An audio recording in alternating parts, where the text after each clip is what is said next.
We're on the 18th green at Pebble Beach, and we've just seen the world debut of the new Aston Martin Valkyrie Spider. And we are now getting to talk to one of the key personnel behind not just that car, but really all of Aston Martin, the CEO and CTO, formerly AMG mastermind, who's created so much with that company. Tobias Moers, great to talk to you.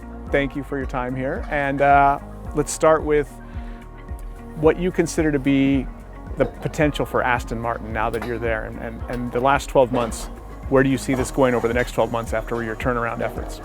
Oh, that's a broad question.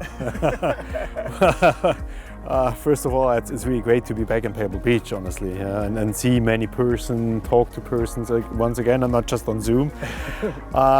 We did a lot of things. So it's my first anniversary now with the brand, yes. And we did a turnaround on the manufacturing side to level the break even of the company, and we have a clear vision. And this is kind of, it's not kind of, it is being the performance brand when it comes to ultra luxury business.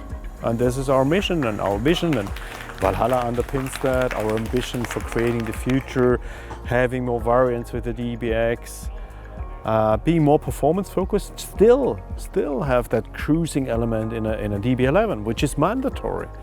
But you can get a really great cruiser and a racetrack car in once. It's possible, and this is the future. And it's a broad future, it's a bright future. And I think we can get through that. And in the meantime, we have a Formula One, is a performance culture. And we get performance culture in Aston Martin as well now. And that's really great. Now, we know it seems like the high-end, exotic performance, high-performance cars has changed in the last year. And not for the worse, it's for the better. I mean, talk a little bit about what you've seen happen to the kind of buyers who purchase vehicles like the Valkyrie. It's all of these cars are kind of a bit postponed. Every car needs a bit more development time than everybody thought at the very first beginning. Happened to me, happened to everybody. And the customer is still loyal to that product. And when you come ultimately to the finish line of the product regarding the engineering exercise, it's breathtaking. And I think, there is a few potentials, and what we now did with Valhalla, for example, we created a new sweet spot for that car regarding volume, and it's hypercar performance to supercar pricing. And that's probably, is that a game changer? It's a game changer for us as a brand. And we have many people asking for that car now.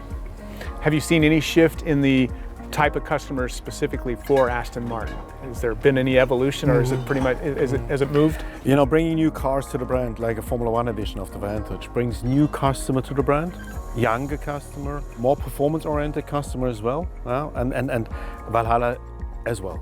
Bring new customers. We see a lot of new customers never been with the brand now. Excellent. I always like to ask this for car people. Outside of your company, and I'm going to include AMG too, because I feel like that's still your company.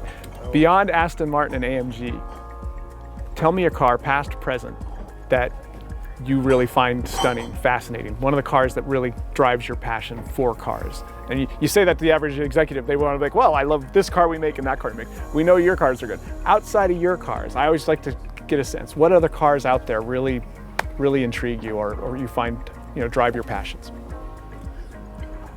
Oh, wow. Audi, the Quattro S1, M3 E30. You're hitting some iconic cars there. Some 911s. The GT Black Series. Okay. In all honesty, I have to bring that up. And a DBX to come.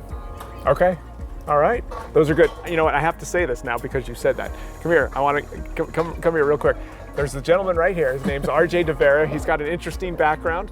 Hey. And former SLS owner, so he had an SLS. I always thought it was the coolest car. He loves it. It's a fabulous car. It's one of those cars I'd love to get. So if someone asked me that question, it'd be the SLS. Okay, sorry about that. No worries. Great car. SLS is a great car, yeah. But I'm looking at an Aston, so. Yes. Yeah. So, Tobias, thank you. This Pleasure. This is great. I appreciate your time. Thanks very much. Have a good week here at You Car Week. too. Enjoy. Thank you.